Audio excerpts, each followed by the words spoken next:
الانشقاق. بسم اللہ الرحمن الرحیم.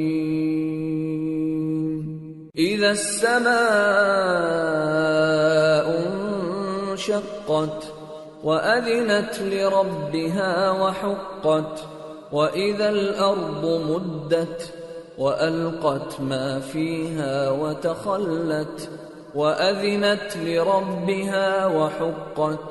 شروع اللہ کا نام لے کر جو بڑا مہربان نہایت رحم والا ہے. جب آسمان پھٹ جائے گا اور اپنے پروردگار کا فرمان سن لے گا اور یہی اس کے لائق بھی ہے، اور جب زمین ہموار کر دی جائے گی اور جو کچھ اس میں ہے وہ اسے نکال کر باہر ڈال دے گی اور بالکل خالی ہو جائے گی اور اپنے پروردگار کے ارشاد کی تعمیل کرے گی اور اس کو لازم بھی یہی ہے، تو قیامت قائم ہو جائے گی.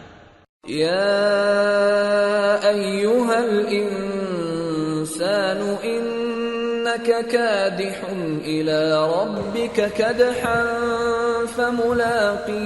فملاقیہ فأما من أوتي كتابه بيمينه فسوف يحاسب حسابا يسيرا وينقلب إلى أهله مسرورا وأما من أوتي كتابه وراء ظهره فسوف يدعو ثبورا ويصلى سعيرا إنه كان في أهله مسرورا إنه ظن أن لن يحور بلى إن ربه كان به بصيرا. اے انسان، تو اپنے پروردگار کی طرف پہنچنے تک خوب تکلیف اٹھاتا ہے، پھر تو اس سے جا ملے گا. اب جس کا نامہ اعمال اس کے داہنے ہاتھ میں دیا جائے گا اس سے حساب آسان لیا جائے گا اور وہ اپنے گھر والوں میں خوش خوش واپس آئے گا. اور جس کا نامہ اعمال اس کی پیٹھ کے پیچھے سے دیا جائے گا تو وہ موت کو پکارے گا اور دوزخ میں داخل ہوگا. وہ اپنے اہل و عیال ہی میں مگن رہتا تھا. وہ تو خیال کرتا تھا کہ اللہ کی طرف لوٹ کر نہ جائے گا. کیوں نہیں؟ اس کا پروردگار تو اس کو دیکھ رہا تھا.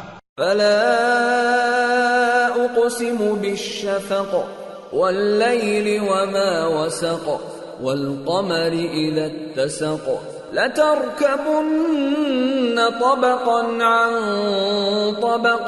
سو میں شام کی سرخی کی قسم کھاتا ہوں اور رات کی اور جن چیزوں کو وہ اکٹھا کر لیتی ہے ان کی، اور چاند کی جب وہ پورا ہو جائے کہ تم لوگ درجہ بدرجہ ضرور چڑھو گے. فما لهم لا يؤمنون وإذا قرئ عليهم القرآن لا يسجدون بل الذين كفروا يكذبون والله أعلم بما يوعون فبشرهم بعذاب أليم إلا الذين آمنوا وعملوا الصالحات لهم أجر غير ممنون. تو ان لوگوں کو کیا ہوا ہے کہ ایمان نہیں لاتے اور جب ان کے سامنے قرآن پڑھا جاتا ہے تو سجدہ نہیں کرتے، بلکہ کافر جھٹلائے جاتے ہیں، اور اللہ ان باتوں کو جو یہ اپنے دلوں میں چھپاتے ہیں خوب جانتا ہے. تو ان کو دکھ دینے والے عذاب کی خبر سنا دو. ہاں، جو لوگ ایمان لائے اور نیک عمل کرتے رہے ان کے لیے بے انتہا اجر ہے.